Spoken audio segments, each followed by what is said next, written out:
Seja bem-vindo ao EBDrops, o podcast de ensino cristão da Igreja Batista de Vila Euro. Eu sou o Lucas e hoje nós vamos tratar de um tema que aparentemente não tinha por que dar problema, mas que nos últimos meses trouxe bastante conversa, discussão e pensamento a respeito dele, que é a existência dos cultos online. Nós fomos meio que obrigados a irmos para a internet enquanto igreja por causa da pandemia.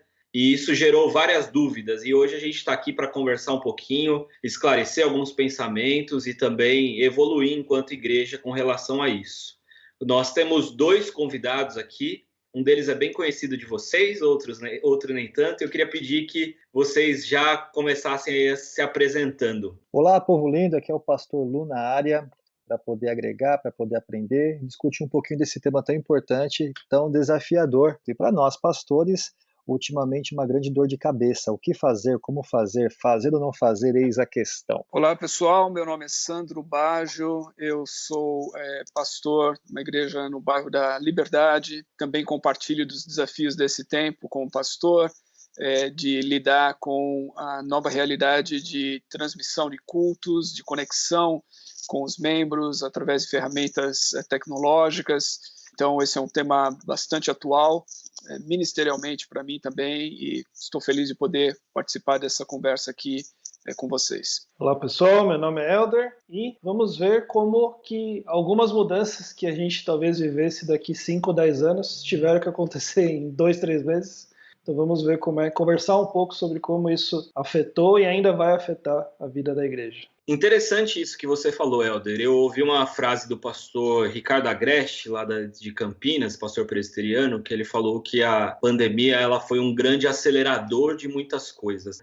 E a gente aqui está exatamente num fruto disso, né? O podcast já era um sonho que a gente tinha para a nossa igreja, ele era um projeto para o segundo semestre, e aí com a pandemia a gente se viu na necessidade de correr e fazer isso acontecer. Então eu acho que é muito desse dilema, né, que de fato a igreja vem enfrentando. Então hoje a gente conta com o pastor Lu, conhecido de vocês, pastor da nossa igreja aí nos últimos 6 anos, e também com o Sandro Baggio. O Sandro ele tem um currículo extenso, ele foi missionário da OM lá no navio Logos, foi pastor plantador do Projeto 242, que é uma comunidade batista aí bem conhecida pela sua relevância cultural, social. Ele é membro do conselho diretor da Steiger, ele é escritor de livros, ele também é professor de teologia lá no Seminário Servo de Cristo, é fã do YouTube. Enfim, é um cara gente boa aí que acho que tem bastante coisa para agregar. Então, para a gente já começar aí a aquecer no nosso tema, nós vamos falar do culto online, mas eu acho importante a gente definir historicamente por que é importante nós nos reunirmos como igreja de forma pública, para cultuar de forma pública. Isso acontece nos últimos 2000 anos, desde que a igreja é igreja, e talvez essa seja uma dúvida, inclusive, que pessoas tenham hoje em dia, né? Isso pode surgir. Por que a gente se reúne como igreja? É necessário?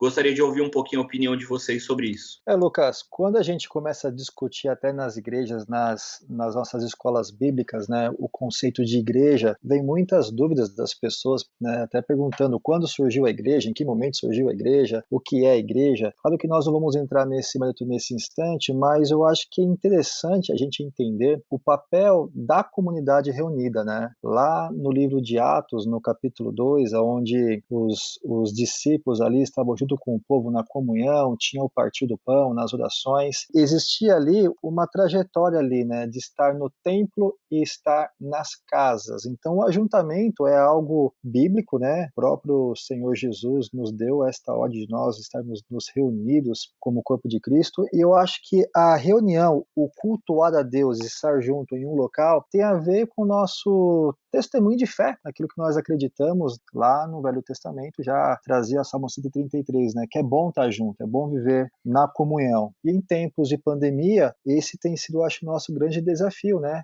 de não estar vivendo uma essencialidade de estar junto devido a essa pandemia, viver de uma forma virtual, que é algo muito estranho, né, pastor? Eu concordo, eu acho que assim, a essência da igreja é justamente a questão dessa comunhão, desse caminhar juntos, né? O próprio nome que foi usado a partir do Novo Testamento para a igreja já denota essa ideia de uma assembleia, né? Então são pessoas reunidas e isso fala de reunião, isso fala de pessoas, isso fala de partilha.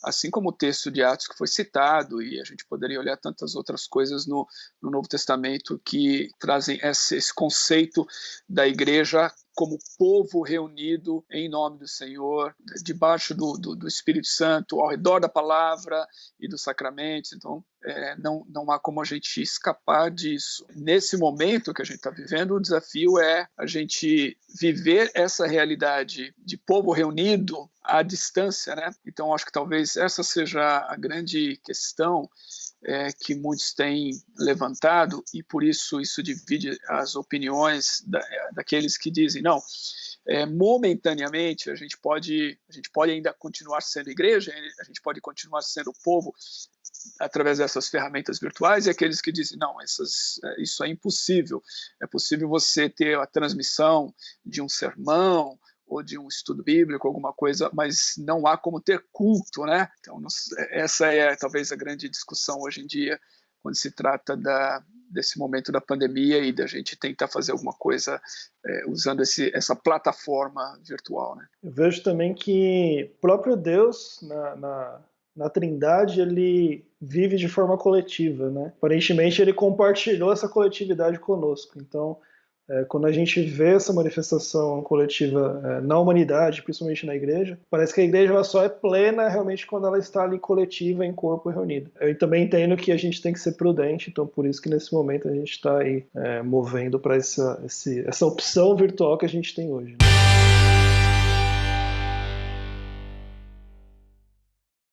Quando a gente para pensar, nós somos corpo de Cristo reunidos. A gente nós não fomos salvos individualmente, mas nós fomos salvos como igreja. E a gente precisa desse lugar de encontro, né? Não tem outra forma. A gente sabe que a igreja primitiva se reunia de outra forma, diferente de hoje, mas ao longo dos anos as coisas foram evoluindo, elas foram ganhando outras formas, mas o princípio é o corpo reunido, então não dá para a gente deixar isso de lado. Mas diante dessa realidade, né, que nós temos da pandemia, e que foi curioso, porque foi muito engraçado, na verdade, quando a gente para olhar em retrospecto, porque, assim, 2 semanas antes, a gente estava, inclusive, foi formatura do Seminário Servo de Cristo, nós estávamos juntos lá numa igreja chinesa, e os chineses muito mais preocupados do que os brasileiros. Era uma coisa muito clara para a gente. 2 semanas antes de parar tudo, a gente estava vivendo essa realidade. E foi, de fato, assim, acho que a IBAB, me parece que foi a igreja que veio primeiro, parando, aí outras grandes comunidades. Eu lembro da Casa da Rocha também soltar alguma coisa, e aí em menos de 10 dias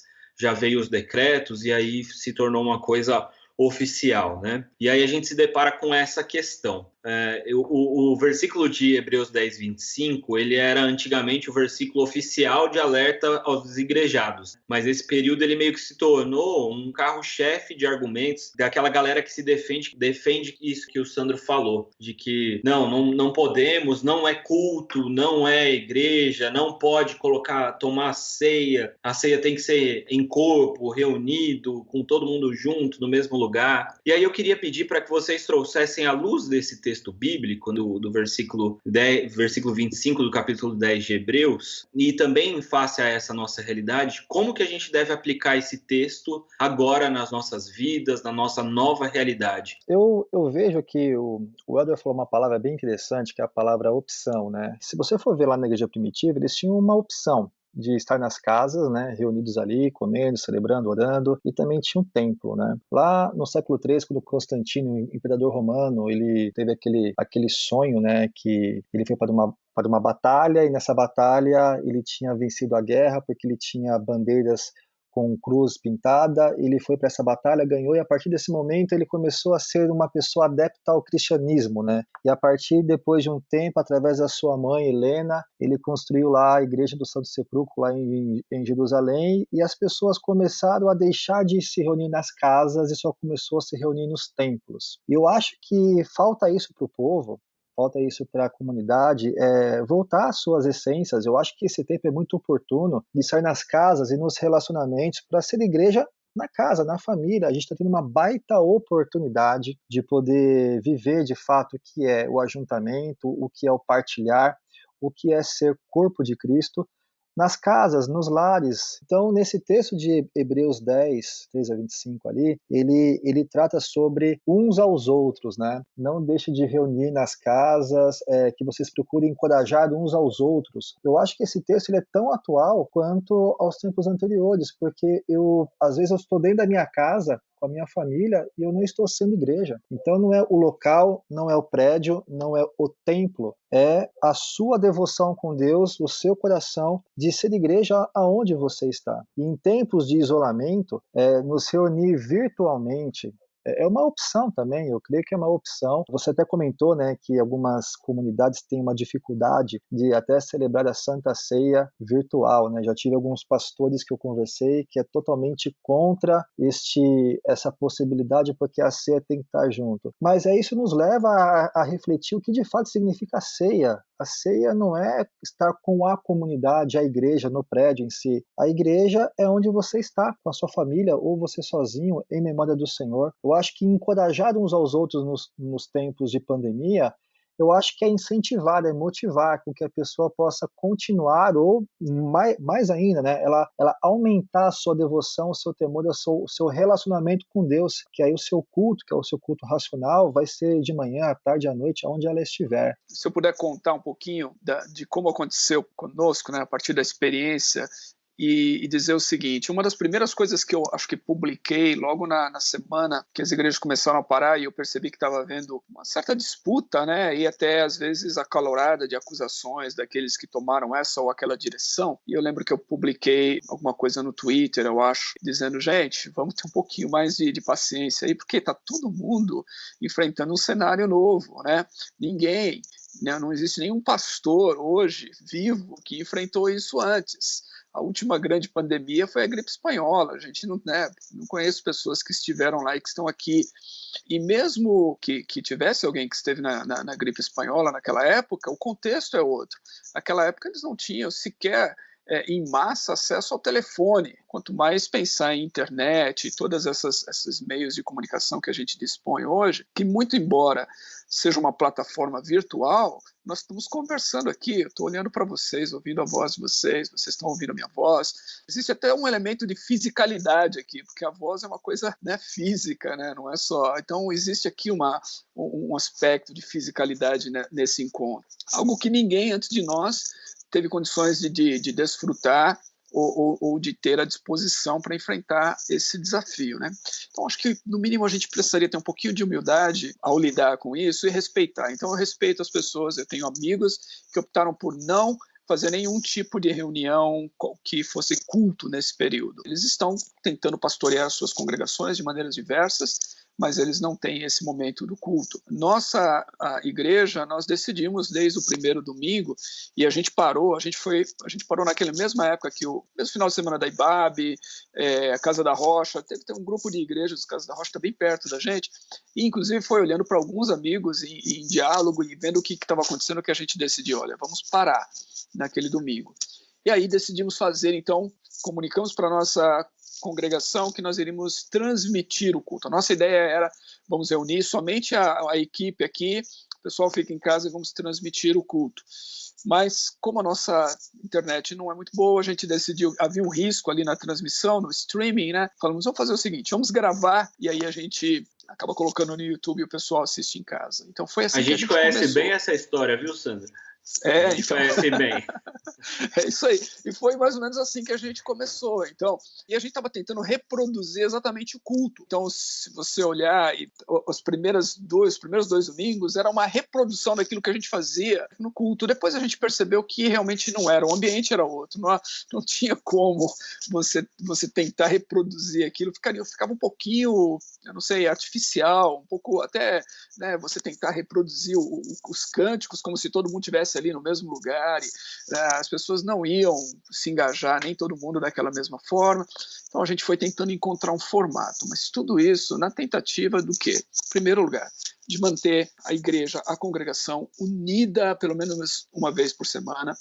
em um momento específico em que a gente realmente convoca todo mundo. Olha, esse é o momento em que a gente vai estar reunidos, cada um na sua casa, mas nós temos esse mesmo canal, então vamos estar com um só coração, um só espírito, sintonizados aqui e tendo esse momento do nosso culto, cada um na sua casa, mas em uma coisa em comum aqui, que é o que está sendo transmitido. Segundo, a gente achou importante isso dessa forma, e não simplesmente deixar as pessoas, cada um por si e tudo mais, é porque a gente tinha essa necessidade de manter uma certa unidade. A gente achou que para nós, no nosso contexto, com o nosso público, com a nossa congregação, manter uma certa unidade, então falar uma só linguagem, a gente tinha um planejamento de sermões durante o ano, vamos manter eles, a gente não mudou absolutamente nada, vamos manter esse planejamento, vamos continuar falando e comunicando isso. Para nós era importante, e tem sido importante, porque a princípio nós pensamos que seriam 3 ou 4 semanas. Agora nós já estamos indo, amanhã, na nossa realidade, vai ser a quarta ceia, por exemplo, que a gente não tem uma ceia presencialmente reunidos como igreja, né?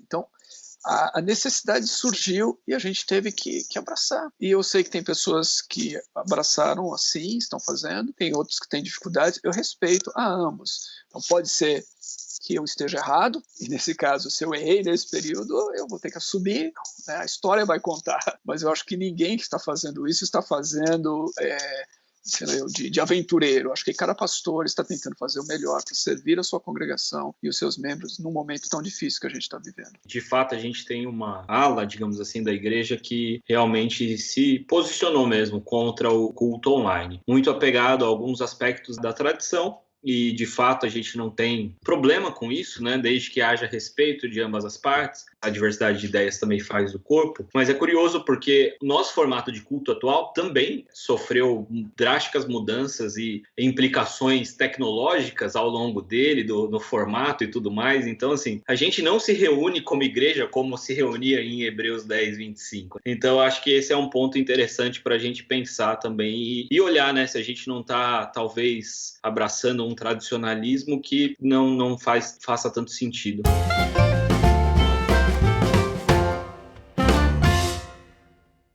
Foi falado sobre a ceia. Nós também, é a mesma coisa. Para a gente foi uma discussão muito grande. Nós gastamos o conselho da igreja, né, os líderes da igreja, nós gastamos um bom tempo discutindo várias dessas questões, porque nós não queríamos simplesmente sair como no oba-oba como aventureiros. Então a gente tentou ponderar realmente várias situações. Nós optamos por fazer a ceia em uma outra plataforma da que nós usamos para o culto. Então geralmente aquilo que nós chamamos de culto, esse momento em que reunimos todo mundo para tem alguns cânticos, o sermão, esse momento, e aí nós percebemos também que esse momento era um momento que agora a igreja ganha um pouco de visibilidade e pessoas que não participavam das nossas reuniões começam a participar e se conectar, e de repente você tem alguém lá no Nordeste, você entendeu? Centro-Oeste, no Norte, pessoas entrando em contato que estão participando disso, então a gente percebeu que a gente tinha que mudar um pouquinho a linguagem também, e a gente adaptou um pouquinho isso. A ceia, a gente decidiu que para nós, uma congregação pequena, nós temos 180 membros, mais ou menos, que participam disso, então a ceia nós decidimos fazê-la no Zoom. Então nós fizemos logo que começou, a gente falou, vamos usar muito essa ferramenta, a gente já usava para algumas reuniões, e falou, a gente fez uma assinatura lá e decidimos então fazer a ceia fora. Então a ceia, ela realmente agora se tornou uma ceia fechada, né? Porque é a ceia somente da congregação, a gente, né, passa o link e a senha, marca para o pessoal, e ali a gente faz aquele momento em que a gente ora, cada um está na sua casa, eles têm os elementos, a gente ora, depois a gente divide lá em salas, né, que seriam grupos pequenos, para o pessoal ter um momento de comunhão, de oração também, e esse é o momento que a gente faz a ceia, né? Para nós tem sido muito importante para a nossa congregação, é isso que eu posso dizer. Uma coisa que eu lembrei quando vocês estavam falando, dessa questão de ainda ser igreja mesmo que não estejamos reunidos fisicamente, né? Esse ano, a Páscoa foi mais ou menos depois ali do início, né, de realmente fechar tudo. O Ministério dos Kids, né, da nossa igreja, fez ali o calendário do Advento, né, então para que as crianças trabalhassem ali a Páscoa. E aí eu e a Erika, a gente fez com a Rebeca aquela semana, né, e eu até comentei, a gente tem um grupo aí dos meninos, né, da igreja, eu comentei que há muitos anos eu não sentia tanto a Páscoa como nesse ano. Pelo fato da gente estar isolado, né, e assim, não que as pessoas estejam trabalhando menos, muitos estão trabalhando até mais, né, mas pelo fato de não estar podendo ficar correndo para lá e para cá, a gente pôde focar um pouco mais. Acho que a lição que isso traz para mim, né, daqui na minha família, é que sim, dá para eu ser mais igreja em casa do que eu vinha sendo antes, independente de isolamento, de qualquer coisa. Você falou, Helder, né, nessa questão da Páscoa, eu também concordo contigo. Aqui em casa, junto com as crianças, junto com a família, nós vivenciamos uma Páscoa muito mais profunda, com muito mais significado. Eu acho que isso também é porque nós não tivemos tantas distrações, né, que tira do foco aquilo que realmente é a Páscoa. E às vezes as distrações estão dentro da nossa própria igreja, cara. Tanta preocupação de ter um coral, de ter uma peça, de ter algum evento, alguma coisa para poder lembrar as pessoas. Fizemos uma coisa tão mais simples, simples mesmo na sua essência, e foi muito mais profundo. Então isso também nos leva a pensar e a repensar a forma que nós estamos sendo igreja, ou como éramos igreja, de ser mais assertivo nos nossos relacionamentos e nos nossos encontros também. Distrações não só externas, mas dentro também, que nos faz deixar de viver aquilo que é essencial.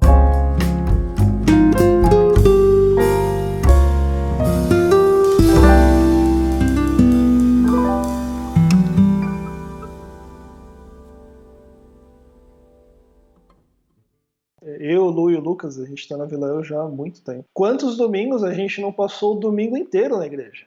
Né? A gente chegava, sei lá, 7, 8 da manhã para o café da Páscoa, aí sobe todo mundo e vai para o louvor, aí o pastor prega, aí muitas vezes almoçamos na igreja porque tinha que ensaiar a peça, tinha que ensaiar o coral, aí leva a roupa, se troca na igreja. Então assim, você não vive, né, a Páscoa, né, desse jeito. Então acho que é até autocrítica, né, ou sei lá, uma reavaliação que a gente tem que fazer de como a gente vive quando está tudo normal, né, já que o normal provavelmente não vai voltar mais. Né? De fato, assim, a Páscoa ela foi muito especial, né? Eu acho que para mim também. A gente fez um EB Drops lá com o Zé Bruno e com o Felipe Breder naquela semana. O episódio saiu na sexta, mas a gente gravou na segunda, então ficou reverberando aquilo que a gente conversou ao longo da semana. E aí, no domingo de Páscoa, né, no momento da ceia, eu lavei os pés da minha esposa, que a gente estava há 15 dias, 10 dias de termos o nosso filho. Então foi um momento muito íntimo. E de fato eu, enquanto líder de louvor, se tivesse num domingo natural de Páscoa, eu ia estar na correria de cantata e de tudo isso que o Helder falou, e a gente não teria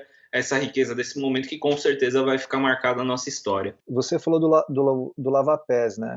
Eu tive a oportunidade, né, junto do calendário do Advento com as crianças, de estar com a minha família e com os meus 2 filhos, né, a Ana e o Davi, 2 pequenininhos, eu ensinar para eles o que é lava-pés, eu lavar os pés deles e ceiar junto com eles, e aí ter a oportunidade de reverberar isso nas redes sociais, no meu Instagram, no meu Facebook, e quantas pessoas foram alcançadas, né, nessa simplicidade, e até perguntando o que isso significa, o que é esse lava-pés, o que é essa ceia. Então, eu acredito que até, pelo menos para a minha vida, para a minha família, foi um momento bíblico, simples e evangelizador, cara, porque através disso a gente pôde compartilhar o que de fato é a Páscoa para as pessoas. A gente trouxe aqui, eu acho que bastante aspectos positivos, de fato, né, do que a gente tem como opção aí para o culto online, mas em contrapartida a gente tem uma outra situação. A gente sabe que, apesar das nossas igrejas, né, eu conheço também o 242, as nossas igrejas estão ali localizadas em bairros de classe média baixa, mas a gente tem frequentadores ali que têm acesso a todas essas questões, né? Algumas igrejas que foram plantadas recentemente, que têm um corpo de membros ali também bastante jovem, isso é muito fácil de lidar. Agora pensando, né, a gente está na internet, vamos chegar a outros lugares que a gente nem sabe, pensando na realidade daquela igreja na periferia, onde boa parte das pessoas não tem acesso a essas plataformas, ou então nas nossas igrejas mesmo, aquelas pessoas mais idosas que têm limitações para lidar com a tecnologia, como que a gente faz para continuar sendo igreja, mesmo que de forma à distância, digamos assim? Como a gente faz para manter viva a chama, né, da igreja, a existência do corpo para essas pessoas que têm dificuldade de lidar com a tecnologia ou até de acessar a tecnologia? Essa é uma boa pergunta, o Lucas, e eu já conversei com alguns pastores de diferentes contextos sobre ela. E realmente, eu não quero transferir a minha experiência para contextos tão diversos, principalmente no Brasil, onde as dificuldades realmente são muito grandes. Eu acredito que em primeiro lugar, a gente tem que reconhecer que a acessibilidade à igreja, ela quer seja um tempo normal, sem pandemia, em que a pessoa vai ao culto, se desloca para ir até lá, ou quer seja nesse tempo excepcional que a gente está, em que a pessoa às vezes tem que se conectar a uma rede, né, a um canal, alguma coisa, ela realmente, às vezes, é restrita para pessoas que têm certas dificuldades econômicas, não têm condições de ir à igreja por diferentes razões. Em nossa igreja, né, a maior parte das pessoas que frequentam a nossa igreja, o Projeto 242 da Liberdade, não tem esse problema, mas já tivemos situações em pessoas que não tinham condições de ir ao culto, não tiveram, né? Lógico, quando a gente descobre isso, a gente tenta ajudar e auxiliar. Peraí, você não vai perder o culto porque você está sem dinheiro, porque está sem transporte, nós vamos ajudar. Mas isso acontece. Então, eu acho que a mesma coisa aconteceu com a gente, de olhar e falar assim, peraí, quais são as pessoas que vão ter dificuldade de acessar esse link e de entrar? A gente desenvolveu, por exemplo, a gente decidiu fazer uma reunião de oração todos os dias, ao meio-dia, durante essa pandemia. A gente tem mantido isso. Então a gente pensou, será que alguém vai ter dificuldade? E a gente começou a tentar ajudar as pessoas. E o curioso é que algumas das pessoas que nunca na vida usaram uma ferramenta como essa, um Zoom ou qualquer coisa, nunca tinham ouvido falar desse tipo de coisa, né? Pessoas mais velhas, principalmente, acabaram se adaptando, entendeu? E aí você tem hoje, né? A gente tem lá na reunião de oração algumas pessoas que se adaptaram. Às vezes tem uma dificuldade aqui, ali, com a ferramenta, mas estão aprendendo, a gente se diverte com isso, é um momento bem interessante, né? Então, eu acho que conversa com outros amigos, essa tem sido a experiência. Eu acho que a maior dificuldade talvez seja aquela pessoa de uma comunidade muito pobre, onde não há acesso realmente por condições econômicas, simplesmente. Há uma inviabilidade porque a pessoa não tem uma rede, porque ela não tem, sei lá, um celular com conexão, ou um computador. Eu acho que aí realmente é um desafio. Pastores nessas condições têm uma tarefa extra nesse período para servir as suas congregações. Na nossa comunidade aqui, pelo menos não chegou aos meus ouvidos, né, que esse público, né, dos mais idosos, mais experientes, tem sofrido pela não participação dos encontros virtuais, né? Muito pelo contrário, também eu tenho percebido que muitos que não tinham o hábito, o acesso, estão tendo. A maioria das pessoas idosas da igreja, da nossa comunidade, os seus filhos e os seus netos estão ali também.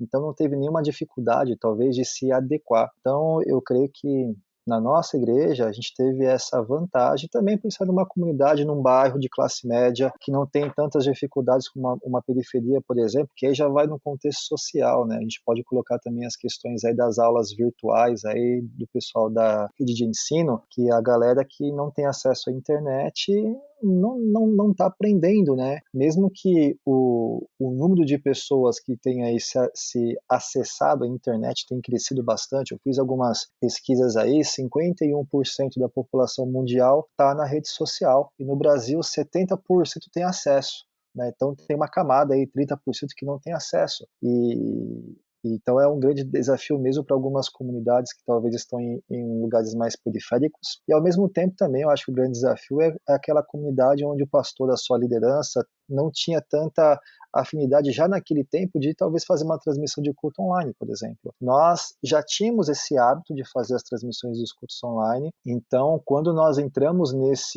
nessa pandemia, não foi tão difícil dar continuidade. Tenho visto também alguns amigos, algumas pessoas próximas que até hoje estão com dificuldades de fazer as suas transmissões, e aí eles vêm, né, se queixar que muitos membros não estão mais participando das suas lives no seu celular porque estão vendo outras igrejas. Então isso é uma pena, mas é uma realidade. Eu acredito que esta situação que veio, né, veio para ficar no sentido de tecnologia. Eu acho que nós, como Igreja Batista de Vila, nós estamos aprendendo com isso, estamos otimizando cada vez mais e mais, e quando voltar aí a normalidade dos encontros, eu acredito que vamos ter um ganho aí de acréscimo na qualidade daquilo que a gente tem feito, porque nós entendemos que fazemos para o reino e fazemos com excelência, e temos que continuar dessa forma também.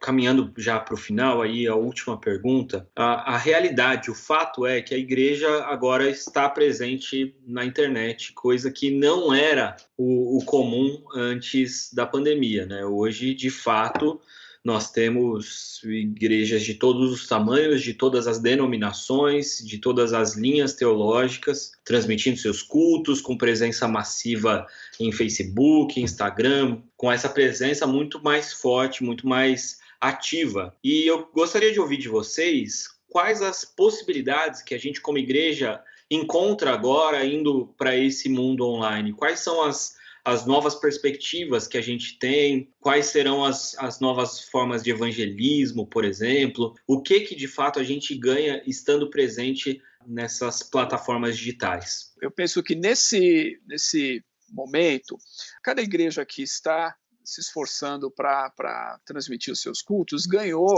realmente ganhou um público novo, né? Você tem pessoas que vão se conectar que não vinham à igreja, ou que muitas delas são de fora da cidade, do estado, em alguns casos até do país. Tem várias pessoas assim. A gente ouve testemunho. Quase toda semana eu tenho pessoas que mandam alguma coisa falando, olha, alguém assistiu o culto esse final de semana e esse foi o feedback, esse foi o testemunho. Então a gente tem ouvido testemunhos de pessoas que estavam afastadas de Deus, da igreja. Eu acho que só aí a gente já tem a dimensão do quanto que esse momento também tem sido um momento oportuno. Agora, além disso, eu creio que isso mostra para todos nós que não estávamos fazendo talvez um uso tão estratégico da internet, e eu me incluo nesse meio, apesar do 242 ser uma igreja de jovens e tudo mais, nós realmente não estávamos usando esse potencial.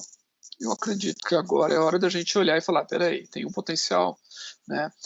Eu tenho um amigo que ele trabalha no Oriente Médio já há muitos anos, como um missionário, e ele usa muito a plataforma online, ele usa muito ferramentas online para divulgar a sua mensagem lá. E eu lembro que uma vez ele mostrou num evento, ele falou assim, olha, essa questão do mundo online no Oriente Médio, para esse mundo, né, vamos chamar o mundo árabe, que é um mundo que tem tantos jovens, aí você teve aquela primavera árabe, lembra que o pessoal usou, e foram as redes sociais e tudo mais que serviram como ferramenta para aquilo.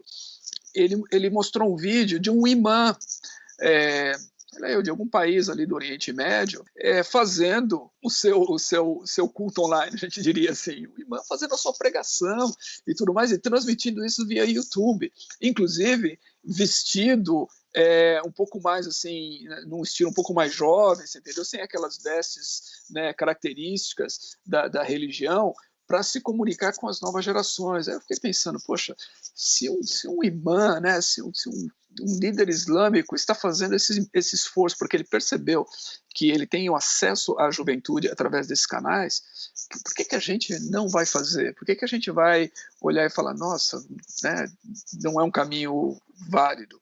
É muito válido.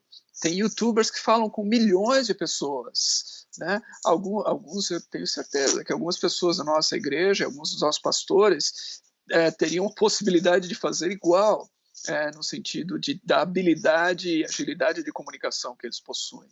Então, eu acho que esse momento serve para a igreja parar e repensar a sua forma de comunicação e o seu uso de redes sociais, e o seu uso dessas ferramentas, e poder talvez aplicá-las depois, nesse momento e depois, com muito mais estratégia e muito mais impacto. Além da grande oportunidade que nós temos, eu também tenho um pouco de preocupação da forma que talvez possa ser usada as redes sociais, enfim, as transmissões. Haja vista que tem muita informação tóxica, né? Muita informação ruim acerca do próprio evangelho mesmo, né? Hoje, quando você acessa o Instagram, por exemplo, você tem acesso ali a vários, entre aspas, influenciadores, até evangélicos, cada um com suas próprias doutrinas, não vivenciando a doutrina de Cristo muitas vezes e trazendo até muita confusão. Então, a possibilidade dessa grande parcela da população em ouvir estas pessoas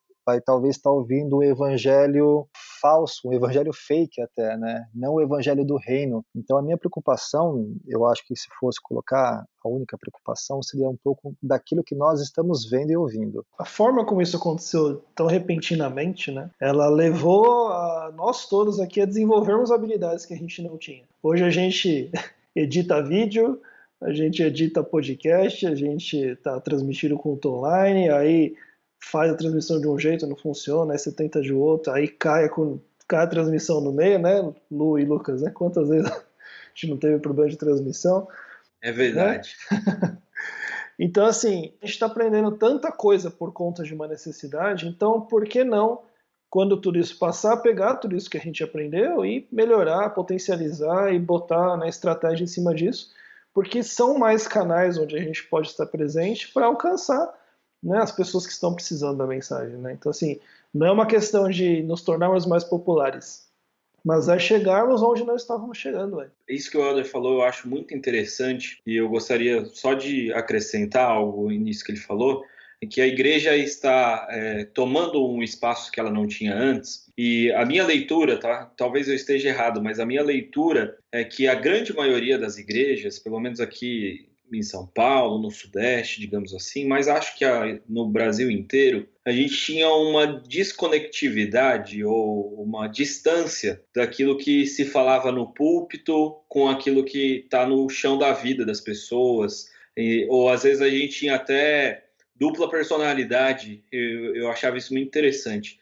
Gente que na igreja era só abraços e conciliador, e aí você ia ver o Facebook do cara era só discutindo e entrando em polêmica. Então eu acho que aí a pandemia e essa questão da presença massiva na internet por conta da pandemia, ela trouxe para a gente uma possibilidade de estarmos mais ainda ligados e atentos àquilo que está acontecendo no mundo, àquilo que as pessoas estão, os anseios, né? Os anseios do coração das pessoas, aquilo que de fato está mexendo com a mente delas, e a gente trazer a resposta do evangelho, a resposta verdadeira, do evangelho puro, verdadeiro, para esses anseios verdadeiros das pessoas, que muitas vezes ficavam, de certa forma, mascarados, porque era uma coisa meio à parte, né? Tinha aquela coisa da internet e a igreja está num outro lugar, e agora estamos todos no mesmo lugar. Eu acho que essa também é uma das grandes vantagens e possibilidades que se abrem para a gente enquanto igreja nesse novo momento. Eu queria agradecer vocês, estou muito feliz, muito grato de fato aí com a presença do Sandro, Pastor Lu pela primeira vez com a gente aqui no EB Drops, seja bem-vindo. Muito bom.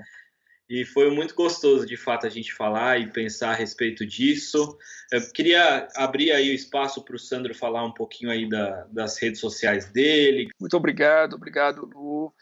Eu uso as redes sociais, comecei a usar a internet desde que saiu a internet e tudo mais, é uma ferramenta muito útil para mim. Eu estou no Facebook, estou no Instagram, no Twitter.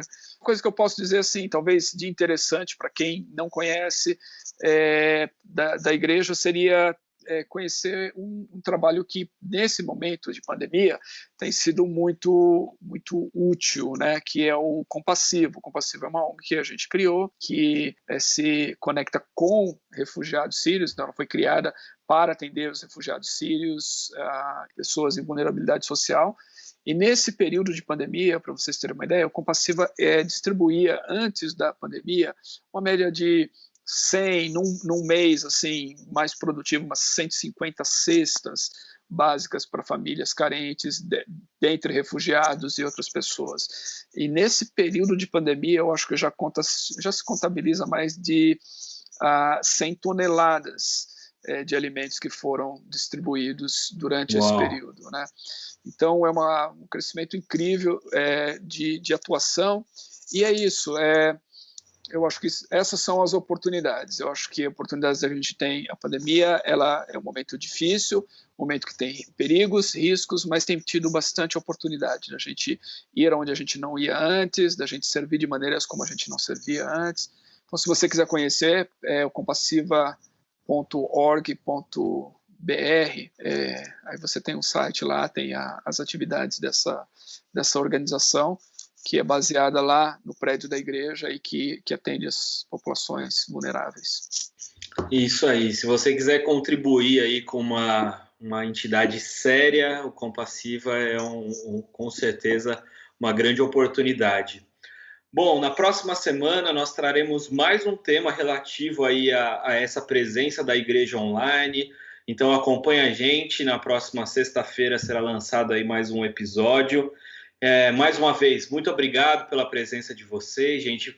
Importante, se você chegou aqui no EB Drops a partir desse episódio, você pode voltar aí atrás, tem bastante coisa, bastante conteúdo. Nós temos um conteúdo muito interessante sobre racismo que saiu semana passada. Vale a pena você ouvir aí e se inscrever no nosso canal aí na sua plataforma de podcast favorita. Muito obrigado, Sandro. Muito obrigado, Lu. Obrigado, Helder. Até mais, gente. Tchau, obrigado, tchau. Pessoal. Valeu demais. Tchau, gente. Obrigado.